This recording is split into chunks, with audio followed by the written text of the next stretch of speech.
Assalamualaikum warahmatullahi wabarakatuh, everyone. So this is the third episode of my Easy Peasy SCT lesson.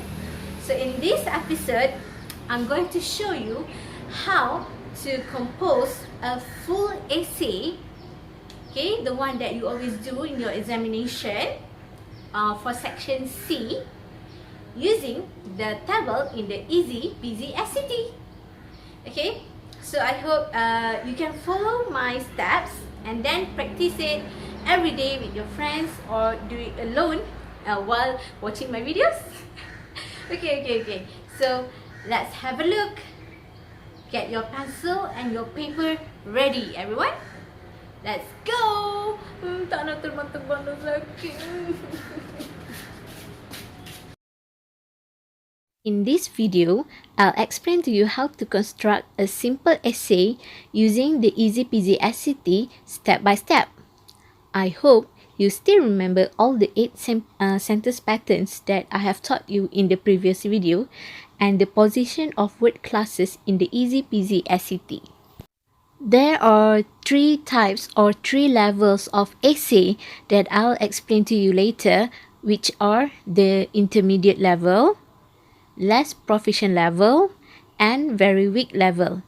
Lastly, I'll show you one way that I used to teach my very special weak group of pupils.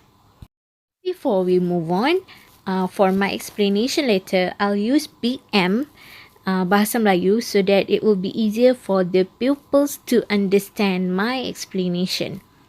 So, are you ready? Let's go! Okey, budak-budak dan juga mak-mak, ayah-ayah budak. Okey, untuk pengajaran hari ini, saya akan menggunakan soalan yang sama bagi ke semua tahap karangan yang kita akan belajar pada video hari ini. Okey, saya akan mulakan dengan level yang pertama, iaitu intermediate level. Intermediate level ni untuk murid-murid yang sederhana di mana kita nak target B atau C. Okey, macam biasa langkah yang pertama kalau dapat soalan mestilah kena baca dia punya arahan dulu ke atas. Okey, and then lepas kita dah baca arahan, kita perhatikan gambar yang diberi. Okey, perhatikan siapa yang ada dalam gambar tu, apakah perbuatan mereka. Okey, then selepas kita dah teliti, dah jalan cerita daripada gambar tu, kita tengok pula perkataan yang diberi di sebelah. Macam biasa, kita ataupun awak tulis maksud setiap perkataan yang diberi tu, yang tu kita panggil helping words. Okay, tuliskan maksud perkataan dalam bahasa Melayu. Yang mana yang tak tahu tu tinggallah. Okay. Jom kita tengok contoh gambar yang pertama. Okay, perkataan yang diberi adalah walking, market, cyclist dan juga behind. Jadi macam selalu awak tulislah maksud walking berjalan, market pasar, cyclist penunggang basikal, belakang behind. Okay, tapi kalau perkataan tu awak tak tahu, jangan risau, tinggal je, no problem. Okay, lepas dah tulis maksud semua perkataan yang diberi, sekarang ni kita nak tengok setiap perkataan tu agak-agak dia duduk dalam kolom mana dalam Easy Peasy SCT. Okay, ingat balik tak dia punya kolom tu ada 4 kolom, tapi kita nak fokus 3 kolom saja hari ni, iaitu kolom subject, verb dengan complement. Okay, so setiap perkataan tu kita tentukan, contohlah perkataan walking, dia sepatutnya kena duduk dekat kolom mana? Walking adalah berjalan. Jadi berjalan tu adalah perbuatan. So perkataan walking tu awak kena letak dekat kolom verb. Next, perkataan market. Okay, market ni adalah noun kan, kata nama. Tapi adakah kita nak letak dia dekat noun, dekat subjek? Okay, contohlah kita nak buat ayat, mereka pergi ke market. Mereka pergi ke pasar. So the word market tu supposednya kita letak dekat kolom yang belakang, iaitu kolom complement. So awak tulislah C. Then perkataan cyclist, okay, maksudnya penunggang basikal. Ikut bergantung pada ayat yang awak nak buat. Awak nak buat penunggang basikal tu sebagai subjek, awak tulis S. Kalau awak nak kata terdapat seorang penunggang basikal, awak nak letak dia sebagai objek ataupun complement, awak tulis C. Lastly, perkataan behind. Okay, behind ni kita adalah pelengkap ayat. Kita nak kata contohnya ada penunggang basikal di belakang mereka. So, perkataan behind tu kita letak dia dekat kolom C. Okay, untuk 3 lagi gambar yang berikutnya, awak boleh baca sendirilah. Okay, teacher dah tolong buatkan. Setiap perkataan tu, tulis maksud dia, and then setiap perkataan tu tentukan dia sesuai duduk dekat kolom yang mana. So, ambil masa untuk awak study, untuk awak baca dan telitikan gambar-gambar ini. La la la la la la la la la la la la la la la. Okay, dah? Jom.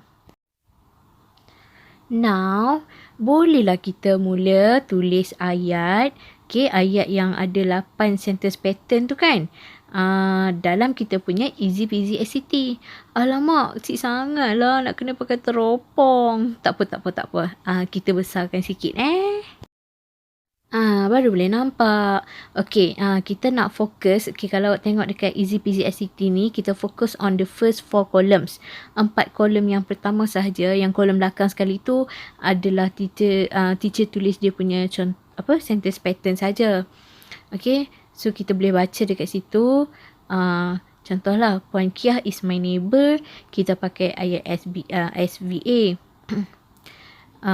Puan Kiah has a son named Adam. Kita pakai SFO. And then last Sunday, Puan Kiah and her son went to the market. Ayat SVC. Dan seterusnya. Bacalah sendiri. Kalau kita tengok dekat sini, cuba tengok dekat kolom yang warna hijau tu, ada pelbagai jenis sentence patterns yang kita pakai. Yang ni yang nak bagi markah dekat kita. Okey, lagi satu, teacher nak fokus dekat kolom ni. Yang ketiga iaitu verb. Okey, perhatikan semua verb teacher letak kat situ. Ada 5 verb kan? Verb to be, verb to have, verb to do, modal verb and action verb. So, semua dekat kolom yang tu. Jangan confuse. Okay, lepas awak dah bina ayat dalam Easy Peasy ACT, pindahkan ayat awak dalam bentuk perenggan yang cantik macam ni. Okay, so take your time to read.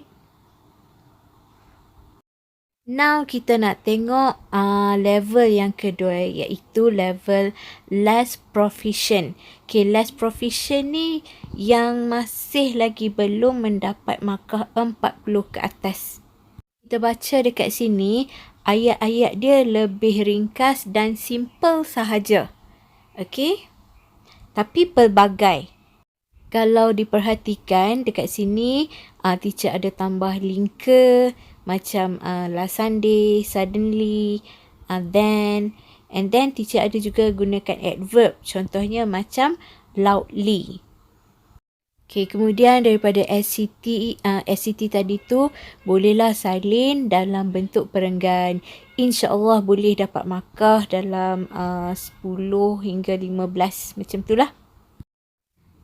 Jom kita tengok level yang ketiga, iaitu week. Okay, week ni dalam markah 20 ke bawah. So, kita nak dapatkan 30 sehingga 40 lah markah dia. Grup ni, kumpulan ni, murid-murid dia mempunyai vocab yang sangat-sangat limited, yang sangat terhad. Maknanya, tak semua perkataan yang dia tahu. Ada beberapa perkataan sahaja yang murid tahu. So, kita nak tengok macam mana nak buat Kita masih lagi menggunakan soalan yang sama. Kalau kita tengok sini, perkataan yang teacher bulatkan ni, yang perkataan yang murid-murid tahu sahaja. Contohnya walking, berjalan, market, pasar, scream, a policeman, saw, court dengan tank. Sikit je perkataan yang dia tahu. Tapi insyaAllah lah kita akan cuba membina ayat juga, walaupun perkataan yang kita tahu tu sikit sahaja. Okay, sekarang ni saya nak tunjuk contoh perkataan-perkataan yang dibulatkan tadi, kita masukkan dalam Easy Peasy ACT. Alright, ni perkataan yang tadi, yang kita dah bulatkan, yang kita tahu maksud So, contoh macam perkataan walking, kita tahu berjalan. So, tulis dekat kolom verb. And then, perkataan market, kita tahu pasar ke pasar. So, kita tulis dekat kolom complement. Okay, sekarang ni apa yang kita nak buat adalah kita kena lengkapkan ayat tu. Okay, dalam satu ayat dia tak boleh ada verb dengan complement saja, tak lengkap. Alright, so kita tengok ayat yang pertama. Kita tahu walking berjalan, market pasar. Jadi mungkin kita boleh bina ayat, siapa yang berjalan ke pasar? Okay, so dalam cerita kita ni, letaklah watak dalam gambar tu kan ada seorang perempuan dengan anak dia kan. Letaklah nama Makcik Kiah. Puan Kiah walking to the market. Tapi tak lengkap lagi tu. Kita kena ingat balik peraturan yang teacher dah ajar dalam video teacher yang sebelum ni. Okay, so now ni lah kita dah lengkapkan kita punya easy peasy SCT. Contoh, okay, yang warna hitam tu yang perkataan yang awak tahu. So, daripada perkataan walking dengan market tu, awak kena bina ayat, Puan Kiah and her son were walking to market. Okay, kat sini sentence pattern dia adalah SVC. Okay, apa dia SVC, Tita, SVC semua ni? Okay, kalau nak tahu, kena tengok video teacher part 2 yang sebelum ni. Okay, kita tengok ayat yang kedua. Okay, sorry. Sebelum tu, teacher lupa nak bagi tahu. Contohlah perkataan cyclist tu, awak tak tahu apa dia dan tak tahu nak guna macam mana. So, tak payah pakai perkataan cyclist. Tapi, awak nampak dalam gambar tu ada seorang lelaki. Betul tak?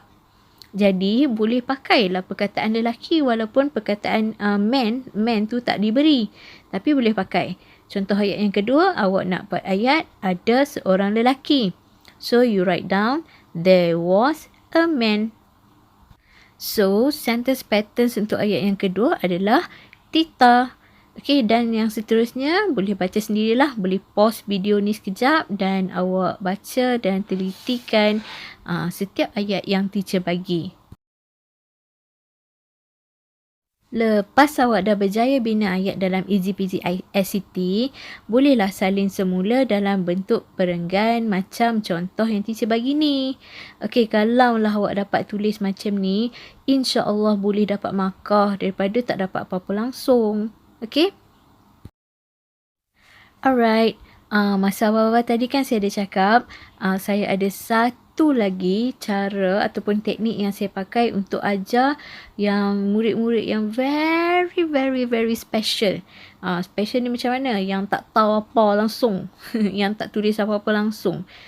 Untuk kumpulan murid yang ni, saya guna kaedah yang paling senang lah, iaitu kita buat translation. Kita direct saja translate ayat bahasa Melayu terus kepada ayat bahasa Inggeris. Okay, kita tengok contoh. Masih lagi menggunakan Easy Peasy SCT. Okay, kita tengok contoh dia. Okay, so ni adalah contoh macam mana kita nak terjemahkan terus daripada bahasa Melayu. Sebab mungkinlah dalam otak kita fikir dalam bahasa Melayu, kita nak tulis dalam bahasa Inggeris. So, kita tengok contoh yang pertama. Okay, kita nak buat ayat. Puan Kiah sedang berjalan ke pasar. Okay, so kita translate teruslah. Puan Kiah sedang berjalan, were walking, ke pasar to the market. Okay, ayat yang kedua, kita tengok nak cakap ada seorang lelaki di belakang mereka. Okay, so murid-murid dah tahulah kalau nak buat ayat ada ataupun terdapat, boleh pakai formula Tita. Jadi, ayat dia, there was a man behind them. Dan seterusnya. Okay, boleh baca, boleh pause kejap video ni, baca. Lepas ni saya akan tunjukkan sambungan dia.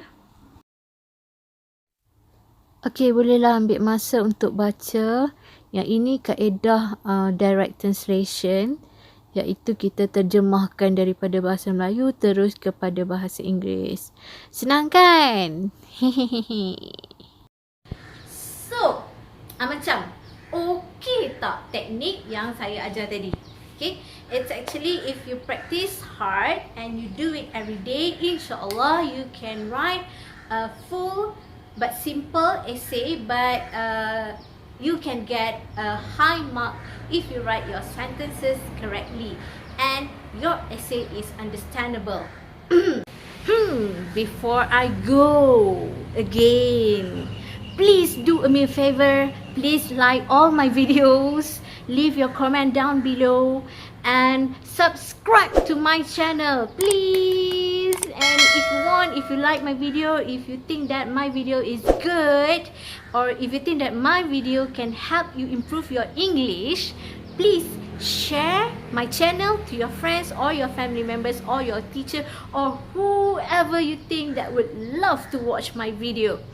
Okay everyone, so I hope to see you again. Okay, bye bye. Assalamualaikum warahmatullahi wabarakatuh. I'm going to go down that way.